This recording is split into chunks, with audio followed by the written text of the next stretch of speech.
Hello, and welcome to Mean Street News. Mean Street News is here to provide accurate news to help citizens affect change in their local government and beyond. Being nice is overrated. It is time to be real. I mean what I say, and I say what I mean. The time to step up and step in is now. So please come join me, Katie, over on Mean Street News to discuss Ohio politics and beyond. I hope to see you there. Hello.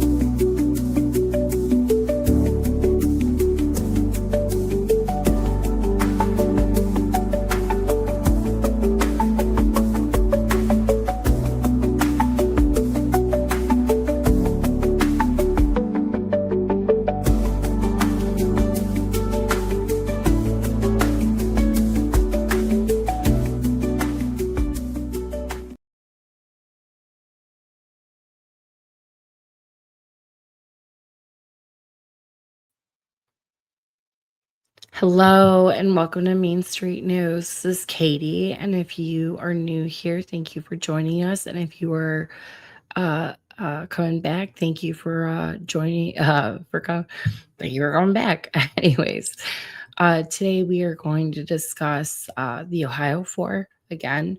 This is part 5. We've been doing a series on two murders that were committed in 1991 of Floyd Epps and Marsha Blakely.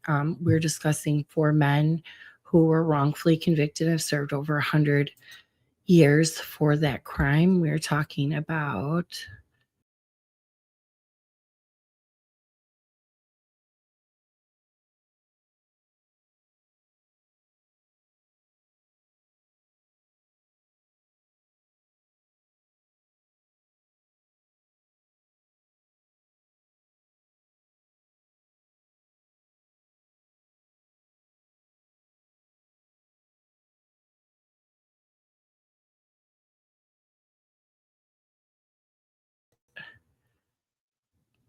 we are in part 5 of that episode.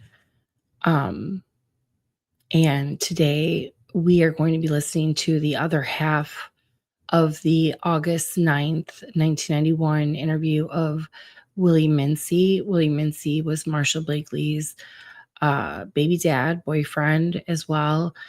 He was last one seen with her. As we discussed in previous episodes, he has said some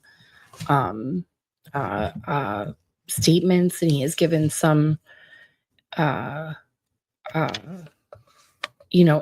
to some questions and asked some questions that really kind of point to him as being the one that was a little more than likely responsible for both murders. He even in this first interview asked about Floyd when no one had told him about Floyd Epps being struck by a car at the time. But both victims, Marsha and Floyd Epps, were both had their throats cut in the same manner. The coroner in the case brought it up. The police believed at the time that both of these murders were related. However, no one has ever been charged with the murder of Floyd Epps, and his murder still remains unsolved. Now, both murders occurred on August 8th of 1991. As we said, the day of the murder, that the bodies were found, and of the murders, the police went to Willie Mincy's home. When they arrived, he fled. There was an argument going on. He noticed the cops were there, and he fled. They picked him up later. And even though we know that he knew that Marsha was murdered, he still acted like he didn't when he was told. He continuously asked, like, what happened to her. And I think that's because of in the violent way that she was murdered. Like, he knew. Because why would you keep asking after he said, oh, she's deceased? Like, well, what's wrong with her? What's wrong with her? Well, how would you know something's wrong with her? She's dead. I mean, what do you mean what's wrong with her? Did you know that she was, stabbed? She was stabbed 15 times by a small knife? Did you know her throat was slit? Did you know it was a gruesome murder? Is that why you're asking specifically what happened to her? Now, even though, Willie Mincy makes these damning statements in this interview coming up and the interview that he had that day and the day after, the one we're going to listen, the other half of the one we're going to listen to now. If you want to hear the first half, please go to episode 2 of Back to 1991. And I play the first half. But even though, he makes all these statements and it's really pointing towards him. Last person with her, they were arguing. She told him not to come down to the house. He went down to the house anyways, and all of a sudden she disappeared. He mentions the station wagon in the first one. In the second interview, the first half of the second interview with him on 8/9, which is the day after she was discovered and murdered, and the day she and Floyd Epps were murdered. He admits that the wagon, station wagon, never existed when Taliano confronts him. In this interview, though, in the beginning of the interview, I do want to go over a couple of things that he says in the beginning of this interview that we didn't discuss previously. Well, we did discuss, but that we brought up previously. That's important before we listen to the second half. So first thing I thought was really weird is that Detective Taliano, he basically goes over with Willie Mincy, like what he said to him the day before, like reminding him of it, like, oh, you told us this, you told us that, you told us that. Usually that's not normal. It's not a normal thing. That doesn't usually happen. He also, at the 4:41-minute mark, he says that Willie Mincy says that Marsha used to carry a little knife too when she did her dirt. Detective Taliano follows up by asking what kind of knife, and Willie Mincy states, oh, a knife like this, and shows Detective Taliano a knife. Now, at the time, wouldn't you think you'd be like, well, give me that one that you have to look for any kind of like evidence to rule, this guy out? No, he doesn't. He doesn't care. He's like, oh, a knife like that. And then he says, where does she keep the knife? And then Willie Mincy responds, it was in her purse.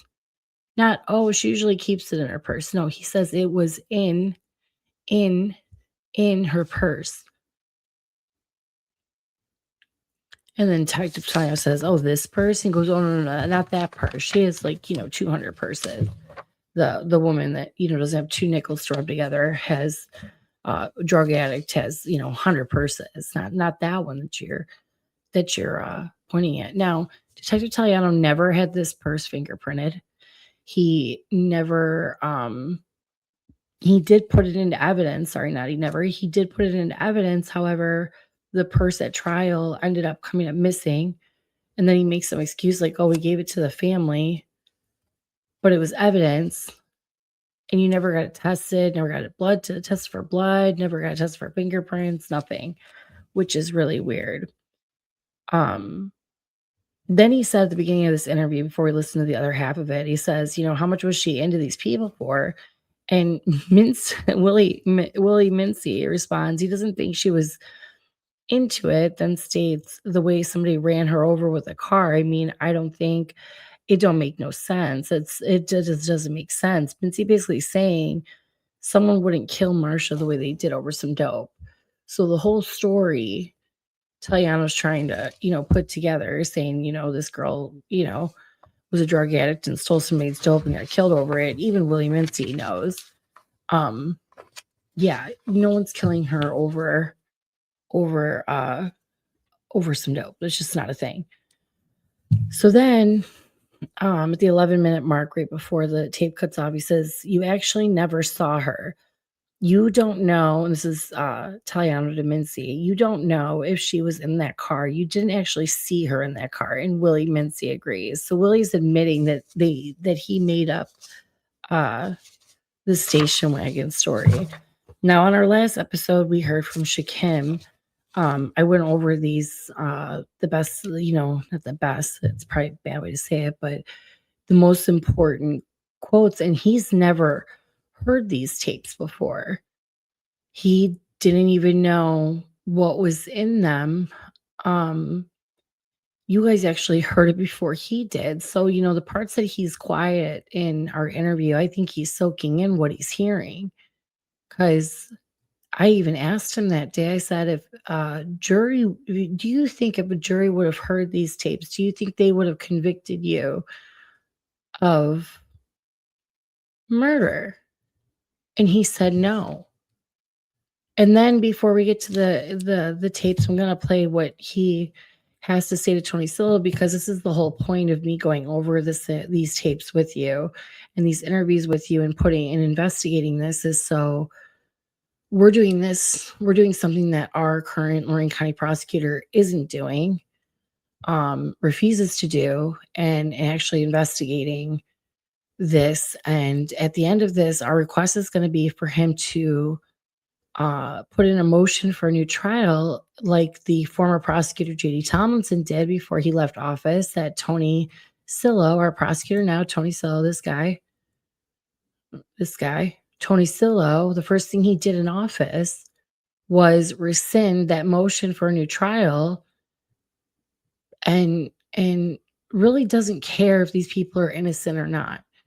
Now, Shakim was part of a drug operation that was involved in the Iran-Contra debacle. He was number 5 of 27 people that were convicted for drug operation that was related to the Iran-Contra situation. He served time in South Carolina before being sent up here to serve his time for the murder of Marsha Blakely. And again, Floyd Epps' murder is still open, but this was his message to our county prosecutor. And I want to share that with you before we move on.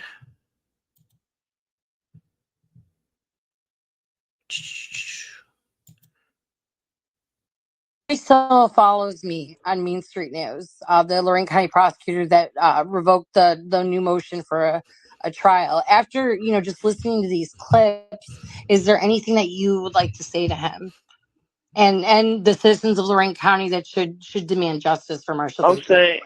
I'm saying, definitely that the truth is going to come out. And I've been sitting in prison for all these years, and the truth is going to come out. They're going to see that we actually innocent. We had nothing to do with it. We did not kill Marsha Blakely. We did not kill Floyd Epps. And Tony Sillo, man, you're going to be exposed, man. And same way you got me sitting in jail, your turn going to come. Yeah. And when my turn comes, when I get out, I'm not selling for nothing. You gonna pay like you weigh, man. But I done lost. I took a lot of losses. I lost my mother. You know what I'm saying?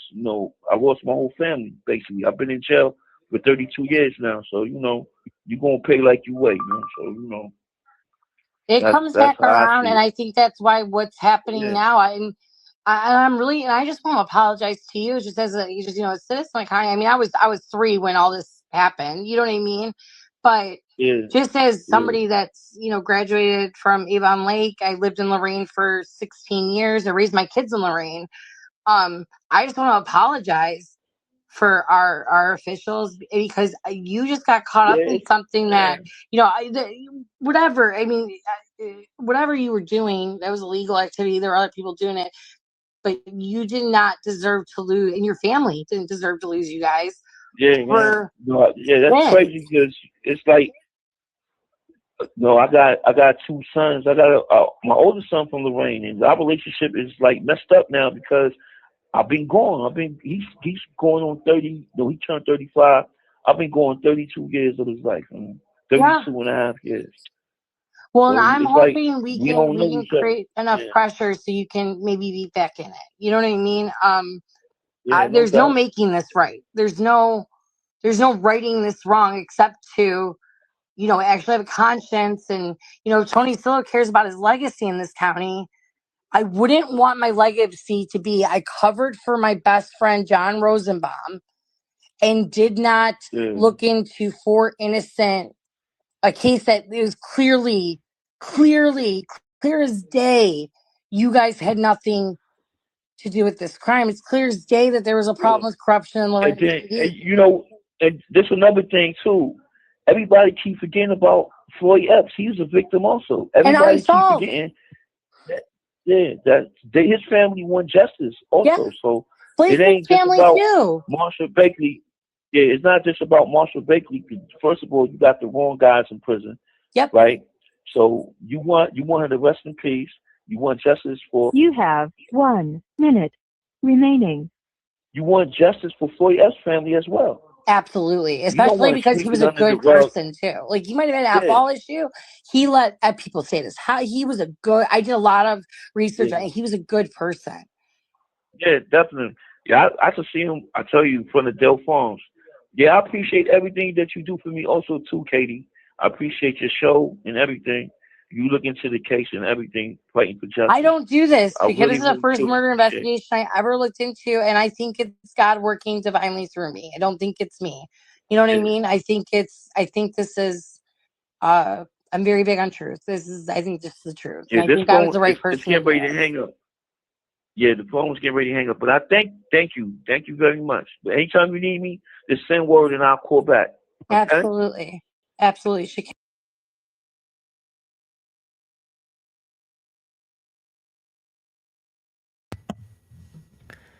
And, everybody is like, what was the purpose of, why did they go after these guys? You know what I mean?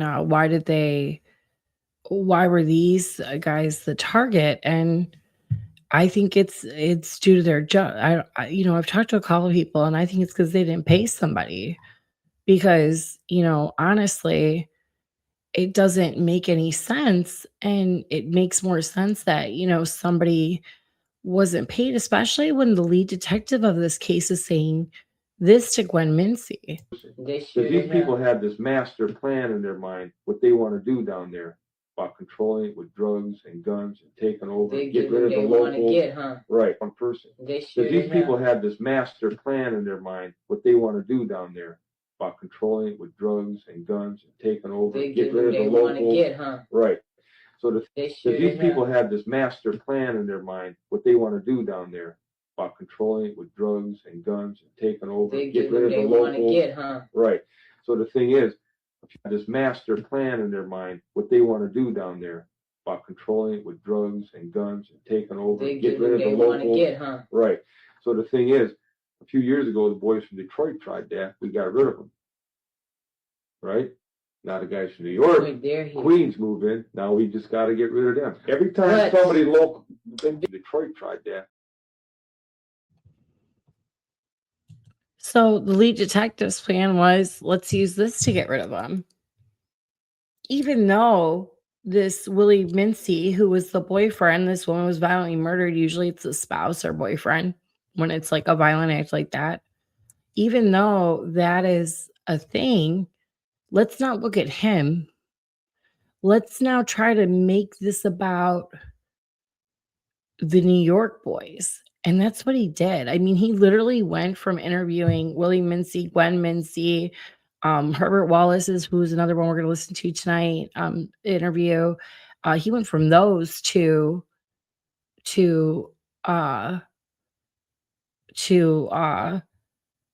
Delphine Geis, who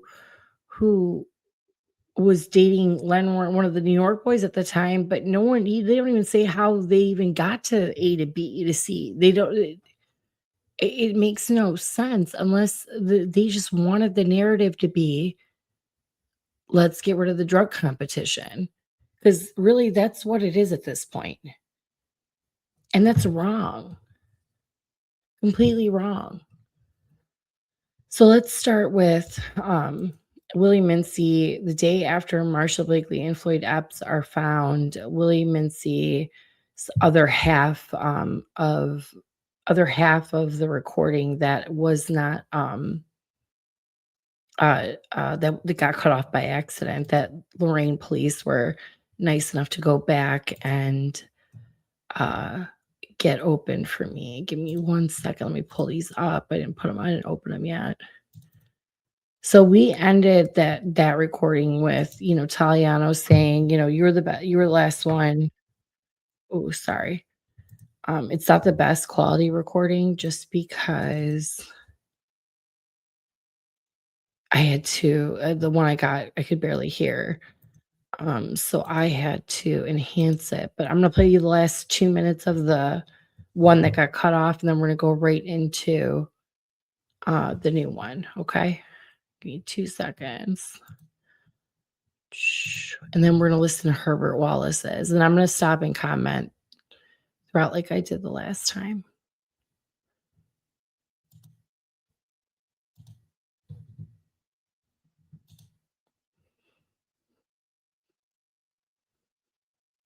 Am I picking the right one? I hate when I do this. Hold on. Willie Mincy. Yeah, okay, it's this one. Oh, no, I didn't share my audio. Just hold on. I hate when I do this. If I don't share my audio, you guys can't hear it, you know. Do window. Willie Mincy. Share system audio. Share. All right. Got it. All right, let's hit play.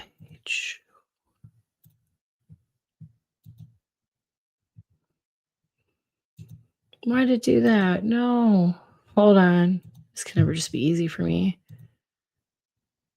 Willie Mincy. Well, it's not a Chrome tab. Willie Mincy, right here. Shares some audio. Share. All right.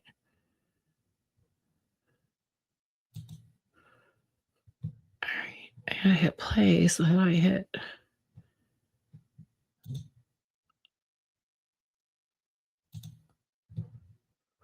She walked away from the house, the mother's house, right?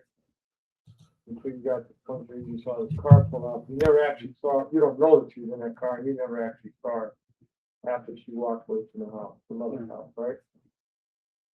Okay, so let's get back to the point. The point is, who would want to kill her?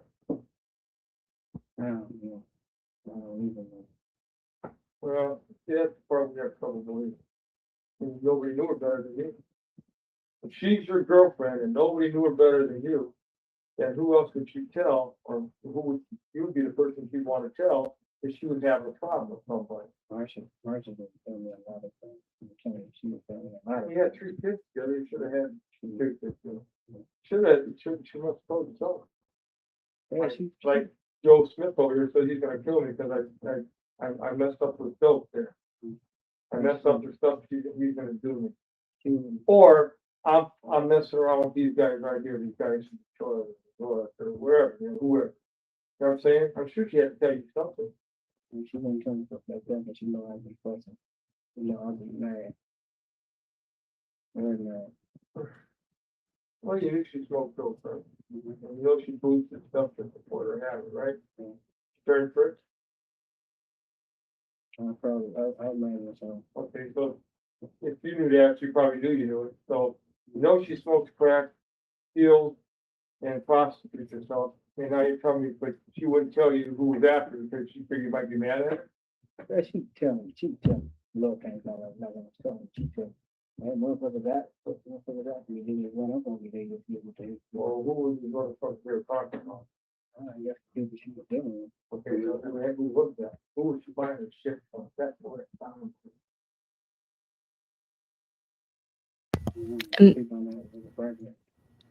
Well, you know what? If there's anybody in there, you get the letter addressed to them, those people over the project, they got a minute. Yeah, okay, that's it. That, what I was telling you about the people next door? Mm-hmm. Okay. Floyd? Yeah. Okay, now. Are they right next to him or are they across the street? Right next to him, Okay. Okay, now the people she was telling me, when she was talking to me, she said, conversation, she said, yeah, I just heard about, I mean, I hear these guys sitting right in the talking about, we can't be living around here, practically much stuff. And I'm gonna tell you, she said George McCall. There's one name was George McCall come around there buying his dope off of. She was telling me this, because I ain't too real on that stuff, be going on that stuff. But she was telling me George McCall would come around there. And one time she told me he'd come around there with with some money and it's got sack of dope. And he put out sack of dope. And then George Paul took off, but he said he didn't have enough money or something. And he come back. That's what she told me. But she did give me one name, George Paul, that, you know. He opened George Paul, though.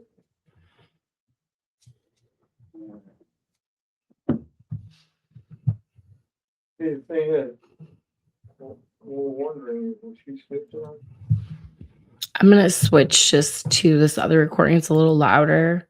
Give me 1 second.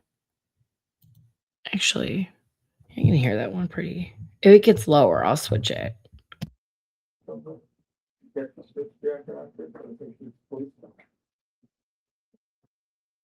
Yeah. Oh, okay. That was all mentioned too. That's not mentioned too. So, yeah. See, I knew it was gonna get low. Hold on. I gotta switch it. Let's see. But like you said, you know, hold on.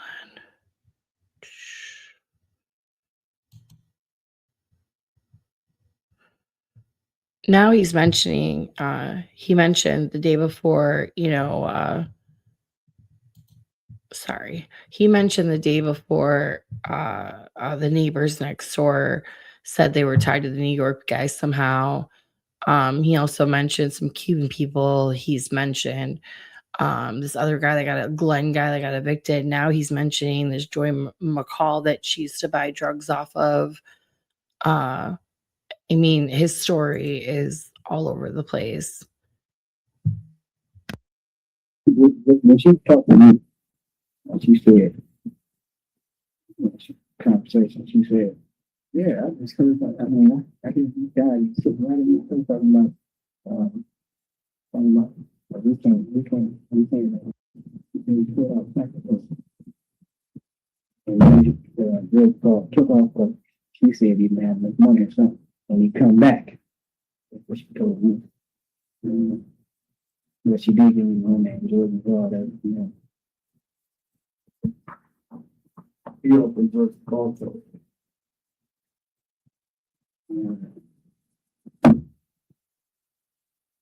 The thing is, we're wondering if she switched on something. Get the switch jacket out there, because I think she's policeman. Yeah. Oh, okay. Yeah. That was all mentioned too. That's not mentioned too. She's telling me that. This girl named Twyla, staying in a circle over there. She told me that her brother said dope too. His name was Tomac. Tomac. She was telling me that she was buying some dope. She was going to buy some dope from him one time. His sister told him not to. His sister told him not to sell it to him because she was always was wrong. You know, he tell me stuff like that. Was she ever buying dope off his brother? Yeah. She didn't brought me dope with me around. Why would you think she bought dope off him? The father told her to come back and sell it. She told me she tried it. No, she told me she tried it. Tried to get her buying it now. She told me. Well, who was she buying dope from? She did it every day. And she bought dope every weekend. There's all kinds of people over there. Let's start with the one you know. Okay. Went to Tomac. George McCall. I don't know.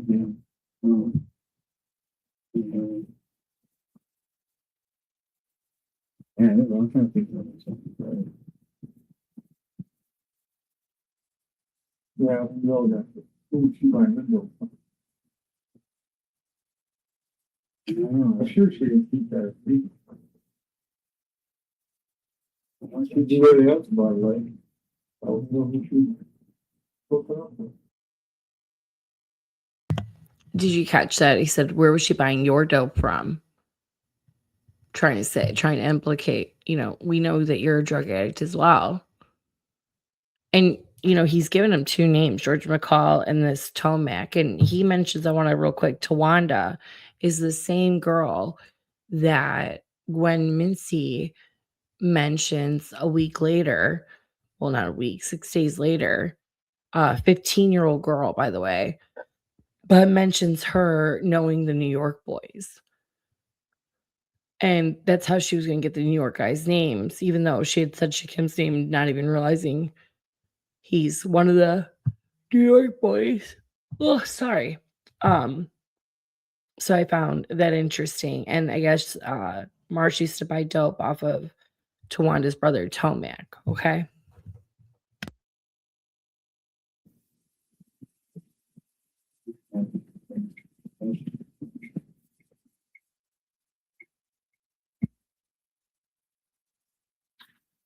I mean, I know people that sell drugs too. You had questions, too? Especially guys in Detroit.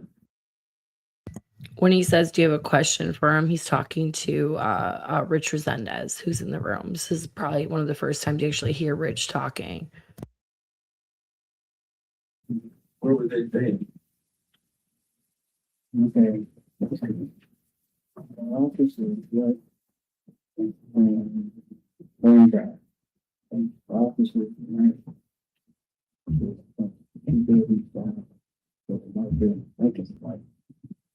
They thought his job. She said the guy got evicted. She said the guy got evicted. I never know it. My sister was been over there plenty of times with her while she was smoking stuff. You know, I just tried to stay away from these guys. That's what she was telling me. She said, well, no, my sister told me no. He told me. My sister told me. What kind of card you got? They got. I don't know. I don't hang over on the side. That's what I'm saying. I mean, I just don't mess around. You know what I'm saying? I don't mess with those people. I don't even know. I wouldn't mind it. You know,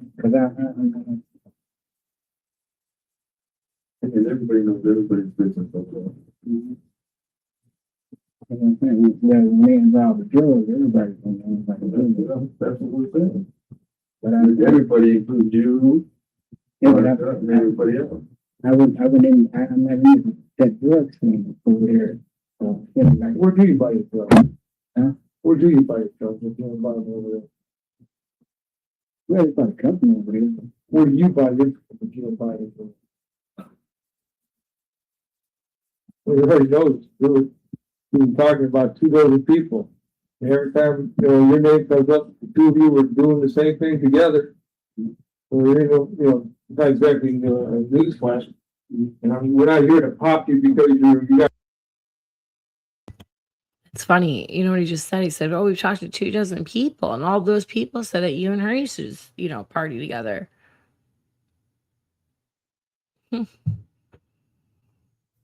And he was the last one seeing all these people. Taliana were telling you they were always together. He knows her best, but you didn't think to be like, huh?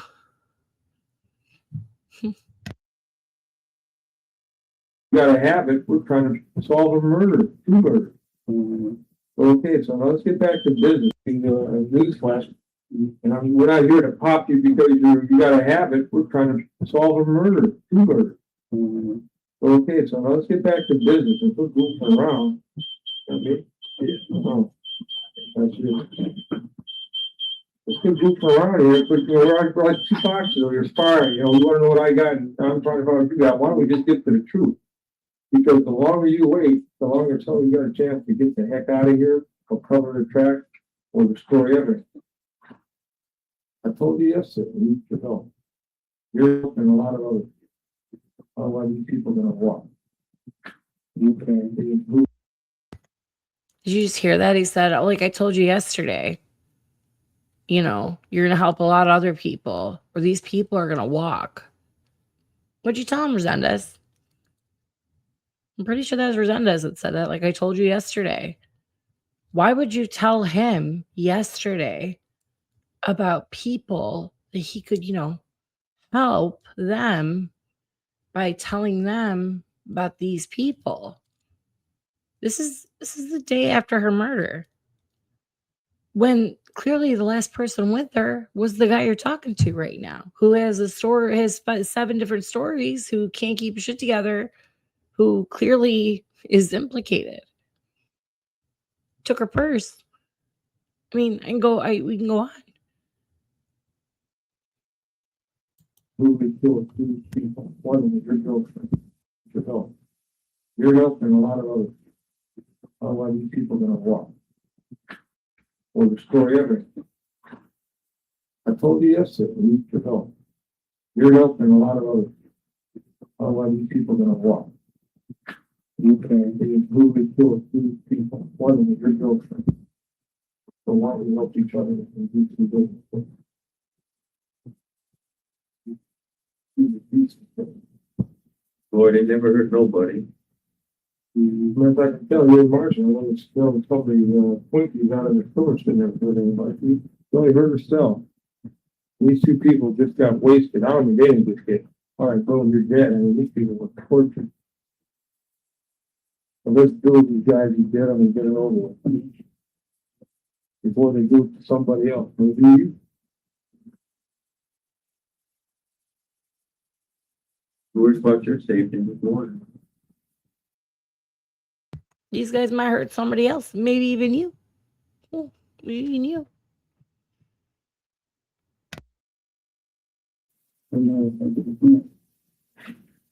Well, let's not talk about that. Let's talk about how we do these people, who they are.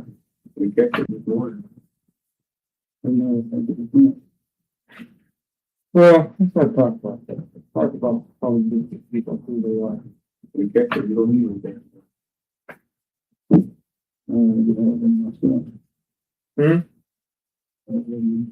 You tell me you know who did it? Yeah. Are you telling us that you know who did it? No, you know who did Martha and Floyd? You know who did it?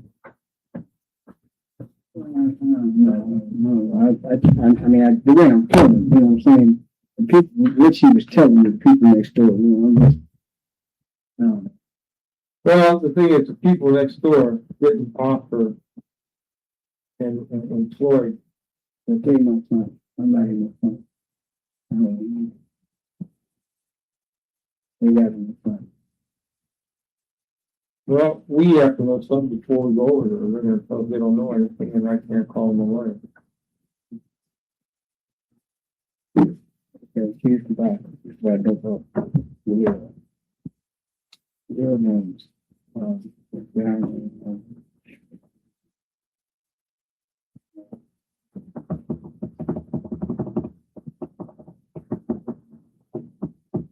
Chat.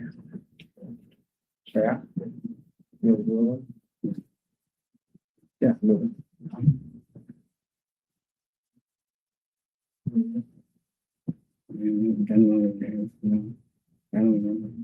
Why do you keep coming back to the people next door to Floyd?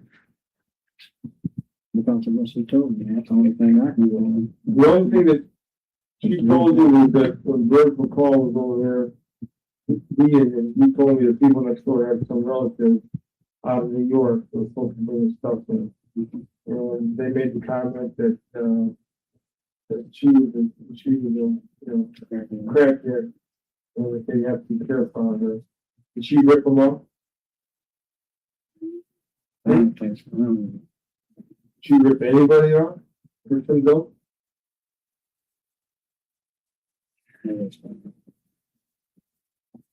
You don't know, or you don't want to tell them?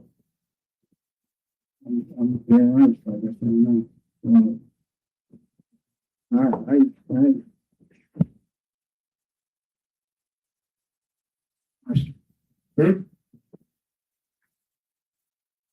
Well, the way I feel about it, no human being can have to facilitate something. Especially right. Right now, that they're going to get away with it.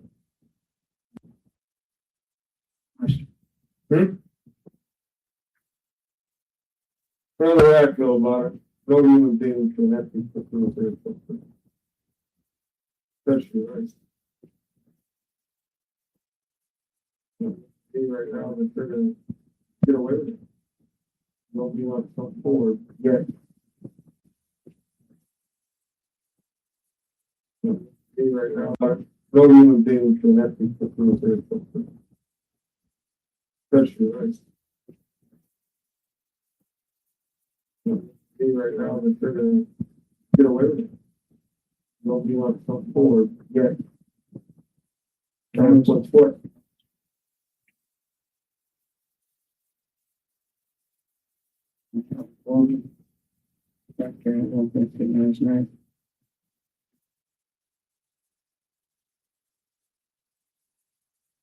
Okay, anything else?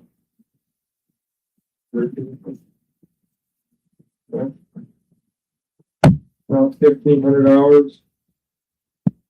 8,991. Approve the interview. That's the attendant in Italiano.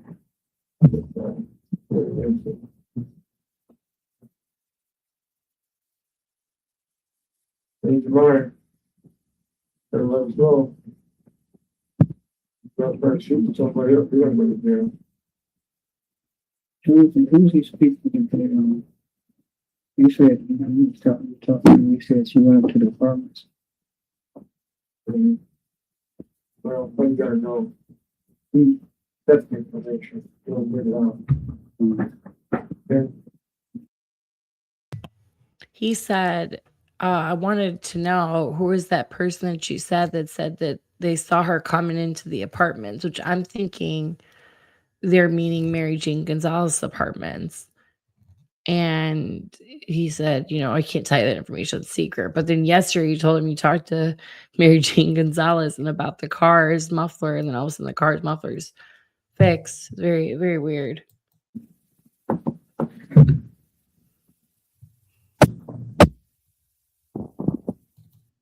And that's the end of that interview. The next one we're going to go to this is the new one, Herbert Wallace. Herbert Wallace was, hold on, sorry, I'm opening something while I'm reading this to you. Herbert Wallace was with Willie Mincy the night of Marsha Blakely's murder. Apparently, he was out and about looking for them. He had gotten released from jail that night for getting into an altercation with Willie's sister. And after he was released, sometime after midnight, he was looking for Gwen. And apparently, sometime after 3 a.m., him and Willie Mincy linked up. He was married at the time. However, Gwen Mincy was his side piece. And I'm going to play.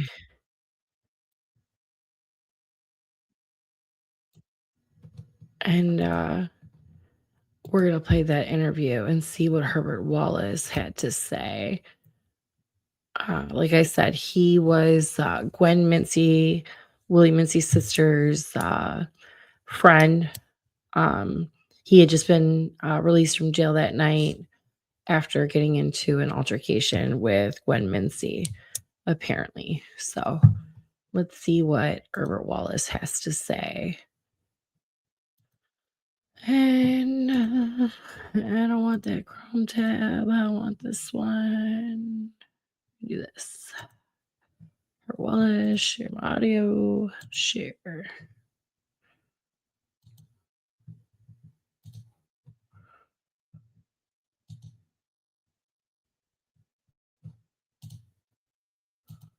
That you understand what they are, because we don't know.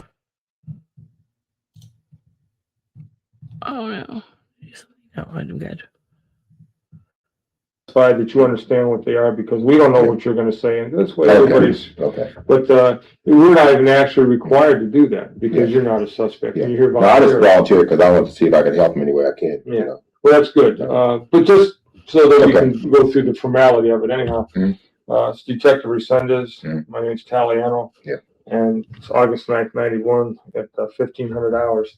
Okay. And what we'd like to do is talk to you about the murders of Epps and Blakely that happened within the last 2 days. In front of you have the advisement of your constitutional rights, which basically says if you have the right to remain silent, and anything you say can and will be used against you in court of law. You have the right to have an attorney present, and if you can't afford to hire a lawyer, one will be appointed before any question if you wish. And of course, you can decide at any time to exercise your rights and not answer any statements. Basically, we'd like to talk to you about that and see what any information you might have. Anything can help. Okay, would you like to talk to us? Yeah.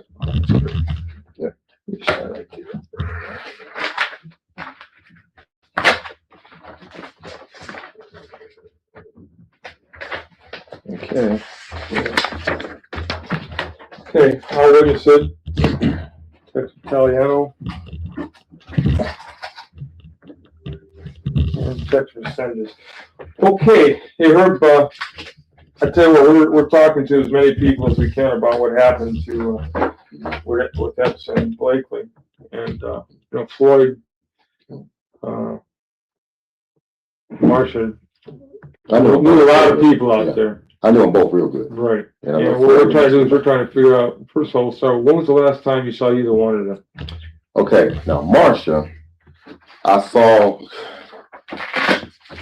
possibly Wednesday early in the afternoon, real early, about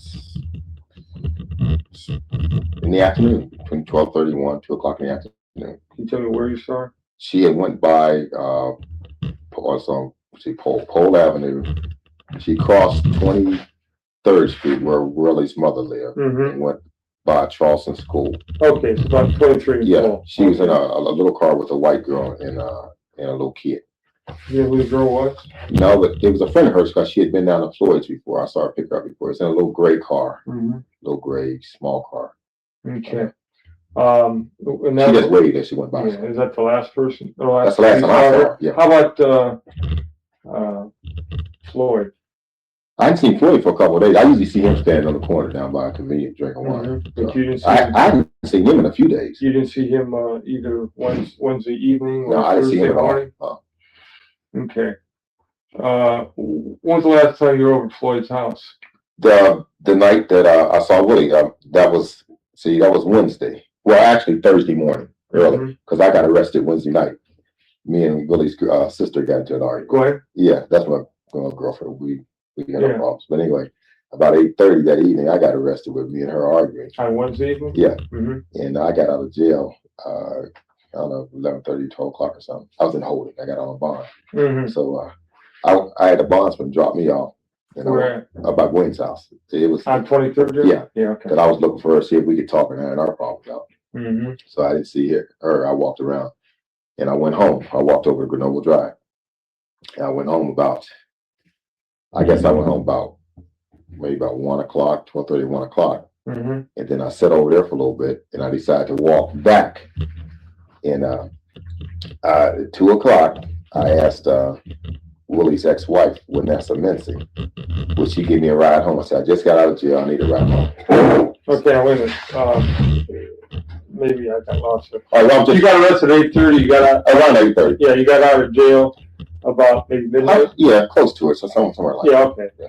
And you went over to 1609 23rd Street. I didn't go to the house though. I just walked around. I didn't go in the house. What in the area? I was looking for Gwen. Yeah, because I wanted to talk to her. Okay, but you didn't talk. To cut a long story short, what happened is I went home, but I decided to leave. All right, after Vanessa, she rode me home at 2 o'clock. Willie's ex-wife. I stopped by her house and asked for a ride home because I got tired of walking around looking for Gwen.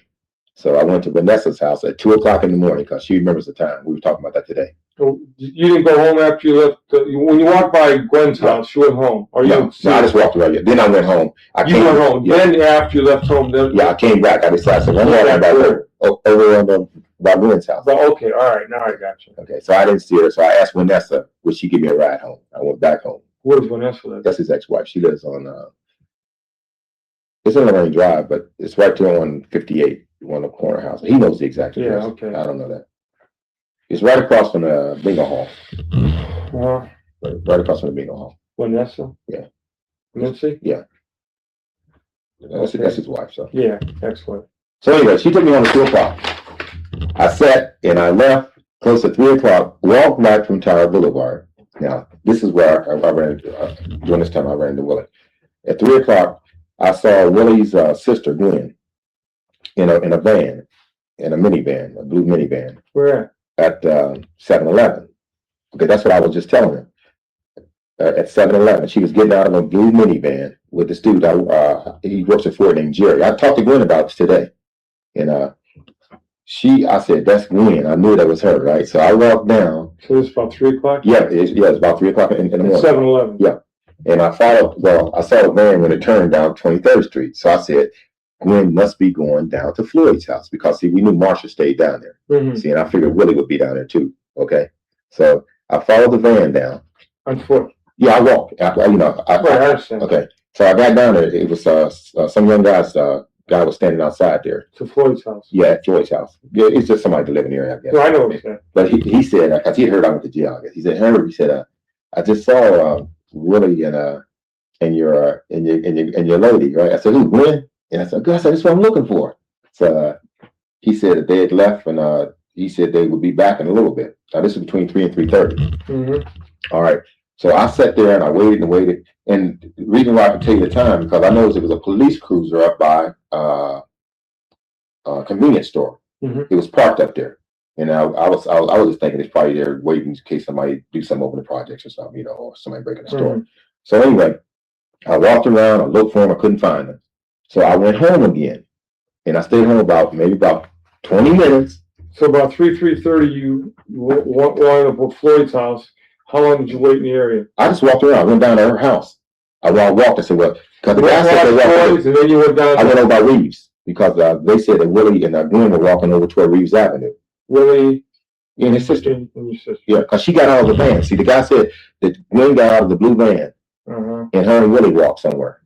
Mm-hmm. Okay, and he said over by the project. So I figured he was going over there. So I walked around over there. And I got rejected. Yeah, I didn't go in the project. I went to Dale Farms, and I walked down 21st Street to Pole, circle by our house to see if he was there, because they said he was on a bicycle. He was pushing a bike, and Gwen was walking. Mm-hmm. Okay, so I went by her house, and I didn't see him. I wouldn't knock on the door because I figured her mother might be mad at me because of me and Gwen getting into it. Mm-hmm. So I finally went back home, but I always do this. But I came right back about 20 after 4 because I figured, I said, well, Gwen and Willie are going to be together, and they're going to probably be down there with Marsha at Floyd's house. So you went back. So this time I went to Floyd's house, and I knocked on the door because I saw the bike there, and Willie was looking for Marsha. He had been looking for Marsha, so he was there. I said, "What you doing?" I said, "Man, I was looking for you." And I said, "Didn't Gwen get out of a van?" And he told me. He says, "Yeah." And I said, "Because somebody told me that you guys had left." I said, "I was looking for you." So that's what I was saying. During that time, that's when I saw Willie about 20 after 4. Mm-hmm. And me and him sat outside on a little couch.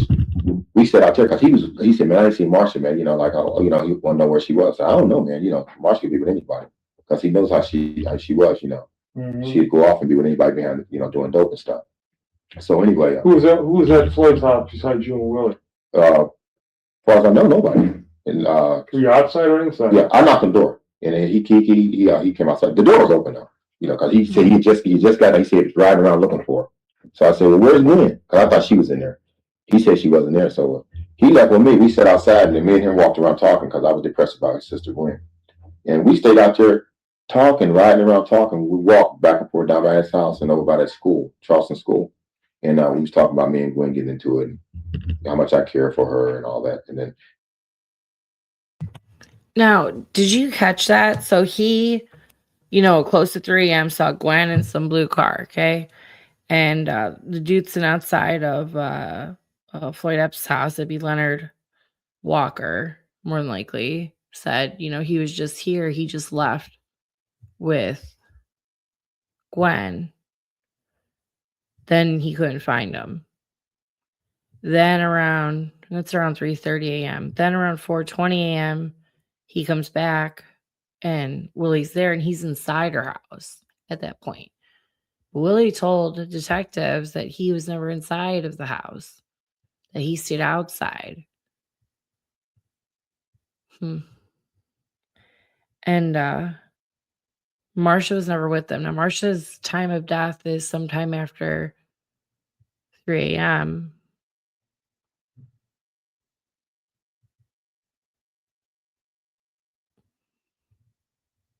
Mm.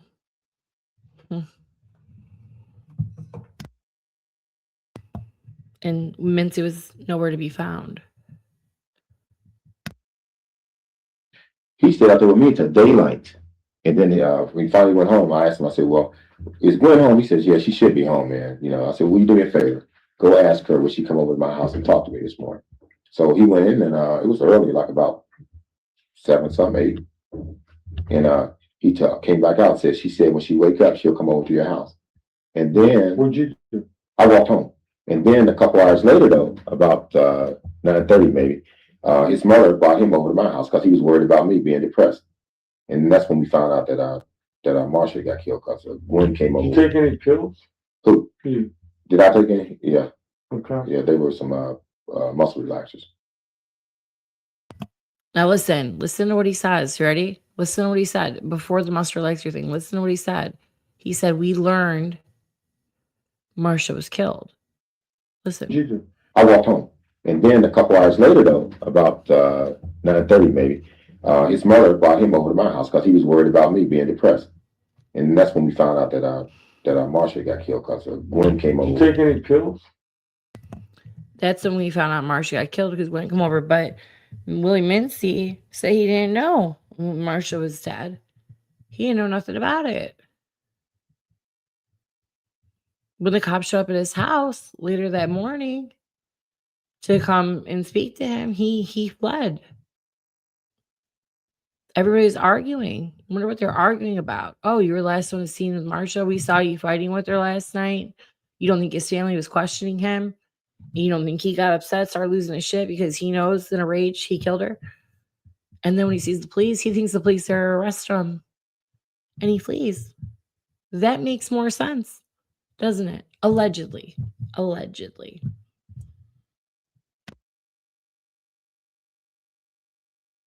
Who? You. Did I take any? Yeah. Okay. Yeah, they were some muscle relaxers. Yeah. What did you do with the rest of them?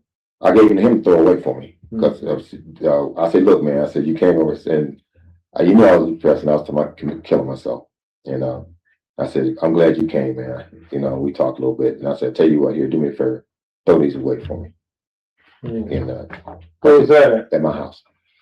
At my house. So anyway, then about a half an hour later, his mother, Gwen and his ex-wife, they came over in the car. And I thought Gwen was coming over to talk to me about me and her relationship because she was crying. And she called me in the kitchen and says, they found Marsha dead. Would I come back with them to the house? So who's Marsha dealing with drugs with? Everybody. It's just see, because she was crying in my house. So anyway, then about a half an hour later, his mother, Gwen and his ex-wife, they came over in the car. Well, now Herbert's story's changed a little bit. Because at first it was Willie and his mother came over, then Gwen showed up later and, told us Marsha was dead. Now it's Willie was with his ex-wife.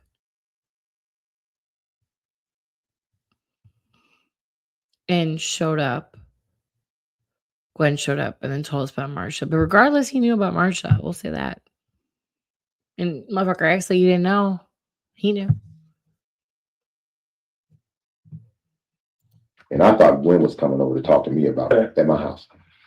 At my house. So anyway, then about a half an hour later, his mother, Gwen and his ex-wife, they came over in the car. And I thought Gwen was coming over to talk to me about me and her relationship because she was crying. And she called me in the kitchen and says, they found Marsha dead. Would I come back with them to the house? So who's Marsha dealing with drugs with? Everybody. It's just see, that's the problem. Marsha and Gwen are basically. So when they find out that she's dead, he goes back to the house with all of them, with Gwen, Willie, Vanessa, whatever the hell her name is, the ex-wife, and Willie. And then, when the cops show up, an hour or so later, they're all fighting. I wonder why. Wonder why. I bet somebody said you were with her last night, 2 a.m. You got your bike, followed her down. You two were fighting. You were arguing. What did you do, Willie? What'd you do? Basically, same type women. Like me and Willie, we're real close. And that's his sister, Gwen. Everybody. It's just see, that's the problem. Marsha and Gwen are basically the same type women.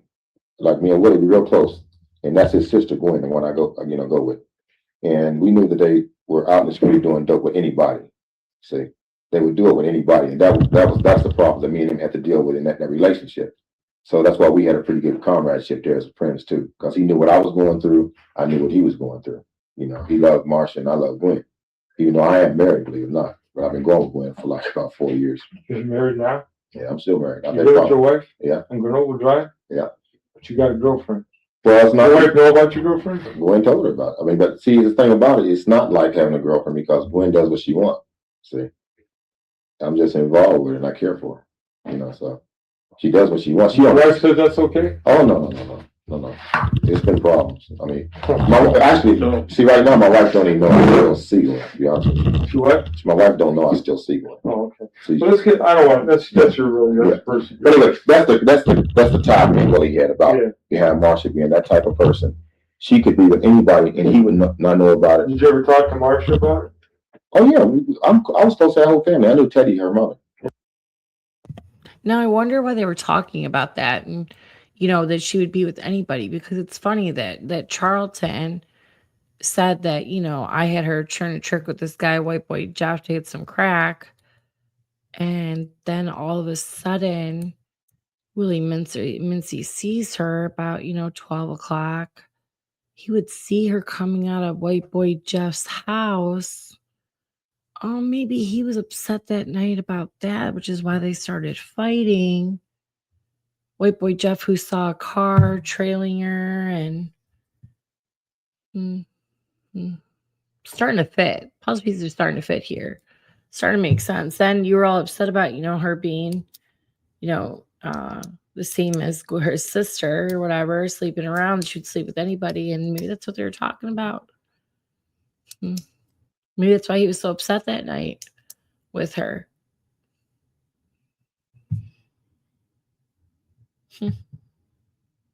Yeah, I knew the whole Well, when you and Marsha talked, did she ever say that she owed anybody any money? No, but the understanding is, because you hear stuff in the street, okay? It's common for the type of person that Marsha was to rip somebody off. Like, it might be for a small amount. Maybe she might be out there trying to sell some dope for somebody, or she might be with a guy that spends a lot of money on her, for exchange for sex or something. And she might back out on a deal. So, Did she used to do that? From what I understand. Yeah. You know who she'd have any regulars? Yeah, but see, the thing about it is, like, me and him talk. Same way with his sister Gwen. That's my problem. I don't know who they know. They know so many different people. See, they know so many. I don't know. Somebody said know anybody. Yeah, somebody said to you right now, who did she fear? Who is she afraid of? No one. Come up with any name at all? No. She was one of those persons out in the street. She knew what she was doing, and she just took life like, hey, matter of fact, she didn't show no fear to me about anybody. The last times I ever talked to her about anything, she was talking about she was getting ready to go for, she had indictments and stuff, and she said she knows she's going to go back to prison. She said she's ready to go. She said she just rolled with the punches. That's the only time. She's never shown any sign of fear of anybody. Have you heard on the street who might have been responsible for this? Nope. That's why I was surprised, that. Well, how do you figure Floyd got off? The only thing, and not just me, but I guess most people figure too, because everybody knows Floyd didn't mess with anybody. Right. The only thing I could even think about it is probably maybe Floyd saw something. Maybe somebody not knowing Floyd or something, might have did something to him, because Floyd, he wasn't type to mess with anybody. He wasn't into drugs enough. Right. All he did was drink. Right. And it was uncommon for him to be over in that area. He always, right there in that area where he lived, that's where he walked. Yeah. Did Marsha spend any time at Charlie's? She was going to the bar? I don't know. I don't know. She probably did. She go in and out, because I used to go up there. I stopped going. I don't hang up there. But I don't think she was the type to hang in. She might go in there if she's looking for somebody or something like that. Right. But she didn't hang up there. No. How about Floyd? He wasn't going there. Go ahead. No. It's too expensive. Well, he didn't even. Floyd, I hadn't seen Floyd in the bar. I moved up here in '74, and I never known him to go in the bar. He always just stood out there drinking his wine right there on the corner. Right. That's about it as far as it. But like I told you, Gwen said that she would. You figure, now let me ask you a question. Gwen and Marsha seem to be a lot alike. So tell me what Gwen knows. I asked her, I said, Gwen, you was in the van with this guy, right? I said, did you see? I'm trying to at least establish the fact that we know where Willie was. I don't know what time Marsha got killed or nothing, but at least during the time, I said, well, you got out of that van about 3:30, Gwen, and Willie was there. So I said, did you tell the police at least that you saw him during that time? And the guy that you was in the van with, have him make a statement, because I don't know where Gwen went with the guy. Now, it's a possibility that Gwen could have went down to Marsha's with the guy. You see? Because her and Marsha were real good friends in the street, even though, him and her are brother and sister. But I know from people doing dope, they have a comradeship there that they would do dope together. See, so certain things she probably would not tell. I'm sure she wouldn't tell Willie if she was with Marsha smoking dope with somebody. He said, comradeship with the guy. You saw him during that time. And the guy, I don't know what time Marsha got killed or nothing, but at least during the time, I said, well, you was in the van. She would. You figure, now let me ask you a question. Gwen. So he wasn't worried about Marsha being killed, but he was worried about where Willie Mincy was at around the time that she got killed. And apparently he was in some van with some Jerry guy at 3:30, but then he had to go home. I guarantee you, maybe to clean himself up. Maybe, he had shit all over him from an altercation. Maybe it wasn't a van that he was in. Maybe they're just saying it was a van, because he seems to be real concerned about where Willie Mincy was and what time Gwen saw him. I think that's a little odd. What do you know, Mr. Wallace? And Marsha seem to be a lot alike. So tell me what Gwen knows. I asked her, I said, Gwen, you was in the van with this guy, right? I said, did you see? I'm trying to at least establish the fact that we know where Willie was. I don't know what time Marsha got killed or nothing, but at least during the time, I said, well, you got out of that van about 3:30, Gwen, and Willie was there. So I said, did you tell the police at least that you saw him during that time? And the guy that you was in the van with, have him make a statement, because I don't know where Gwen went with the guy. Now, it's a possibility that Gwen could have went down to Marsha's with the guy. You see? Because her and Marsha were real good friends in the street, even though, him and her are brother and sister. But I know from people doing dope, they have a comradeship there that they would do dope together. See, so it's certain things she probably would not tell. I'm sure she wouldn't tell Willie if she was with Marsha smoking dope with somebody. You see what I'm talking about? So I don't know. You think Gwen knows who did this? Oh, no, hell no. Why? Because, let me see now. I'm trying to think now. That Wednesday. That happened on Wednesday. Me and Gwen got to arguing. I know she did because, well, I can't say I know. I know she didn't, because Gwen, well, you got arrested before, and you got in the argument before. At 8, yeah, you're right, at 8 something. Well, See how his voice gets like, I know he did it. I know he did it. Like, it's real high. Just being a mother, to 4 children. Do you know when they're lying to me? Their voice gets high. I didn't do that. I didn't do that. Mom.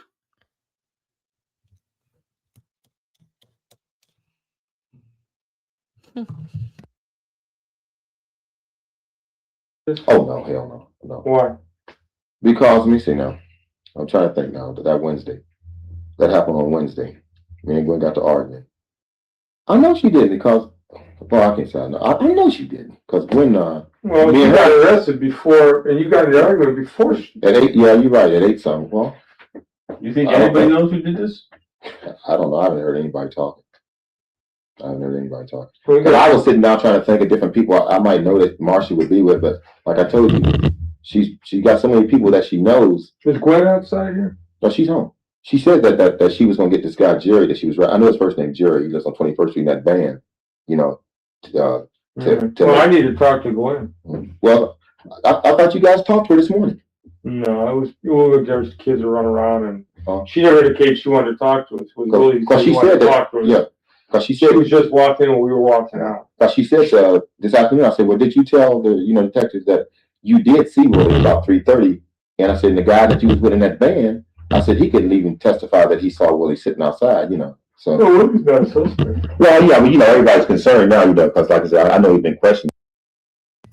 Hold on. He just said Willie was in the van with the guy. Now he's saying that the guy saw Willie sitting outside.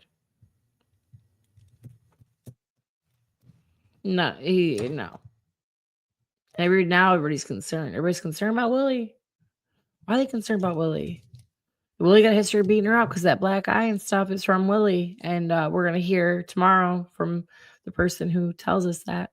And stuff, and I'm pretty sure he's in that van. I said, he couldn't even testify that he saw Willie sitting outside, you know. So, no, Willie's not a suspect. Well, yeah, but you know, everybody's concerned now, you know, because like I said, I know he's been questioning and stuff, and I'm pretty sure he's. We're talking to people trying to figure out who knows something.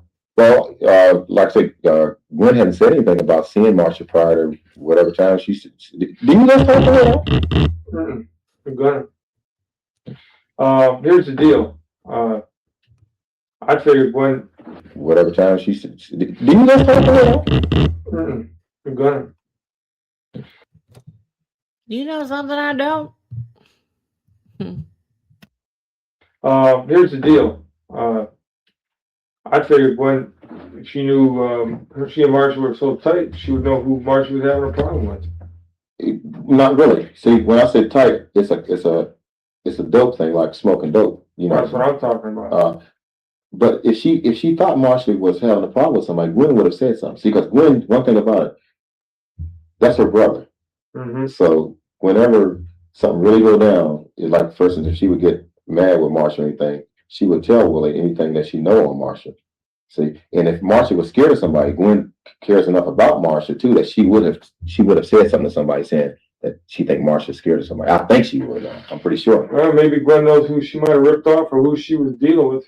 We can, you know, we got to start narrowing this down. Well, see, all that speculation, like that's what everybody's just saying. Well, maybe she ripped somebody off and all this. Don't nobody know. That's right. You know, don't nobody know. We got to start somewhere. And then it could have happened anyway. Yeah, just like she's the type of girl that could go out there and hook up with anybody, maybe in exchange for sex.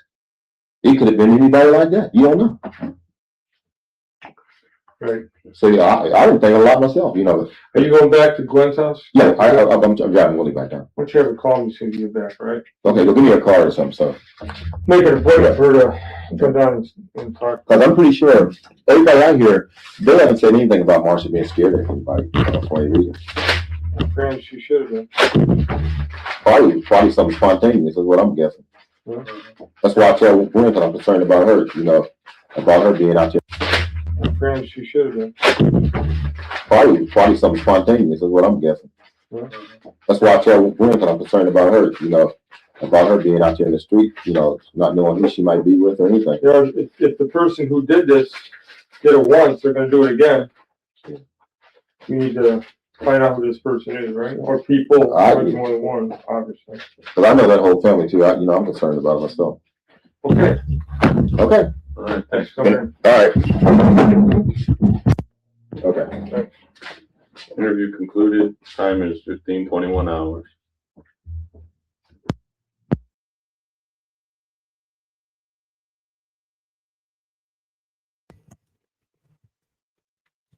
Willie Mincy's really concerned, and you know, I think it's really funny that he said, you know, everybody's really concerned about where Willie was at that night. Why? Why would everybody be so concerned about where Mr. Willie was at that night? And Mr. Willie was with Marsha. Apparently at 3:30, you know, Gwen saw Willie outside of Floyd Epps' house. Apparently he had to go home for some reason. And they went home, and by 4:20 a.m. he's back. I wonder if he had to go home and wash up. Yeah. And he has this focus on, you know, her hooking up with people. And that night, you know, Jeremiah Charlton told us that, you know, she turned a trick for him. Well, not for him, but to get crack from him. And that was about 12:30. I mean, that was about 11:30, 12. Willie Mincy runs into her White Boy Jet, and he went with White Boy Jeff. I remember that very clearly. Well, White Boy Jeff lived across the street. I wonder if that's where they hooked up. And then I wonder if that's where Willie Conrad saw her and then told Willie he saw her coming out of. And then they got into it about her, you know, and her behaviors. Guarantee he was more mad about the fact that she wasn't sharing the crack that she got, which is kind of my assumption. Then they got into it. Went to Mary Jane Gonzalez's looking for money to buy some more crack. She tried to sell some steaks. That didn't work. Went back to Willie's house, got back into it. She left. He followed.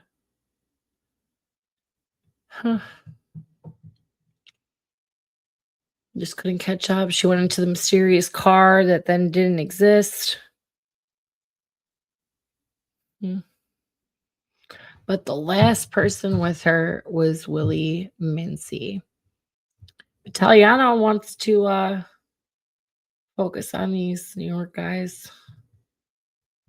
Yeah, I think he had the killer in front of him the whole time. And Herbert Wallace seems to be really, really concerned about the whereabouts of Willie Mincy. And, you know, trying to make sure they can pinpoint him. And I wonder what happened to the guy Jerry that lived on 21st Street in the van. I wonder, you know, he's not even mentioned in the police report. Very odd. Anyways, tomorrow we'll be back with another interview, and we got some really interesting things coming up. And stay focused, Lorraine, and we will see you soon.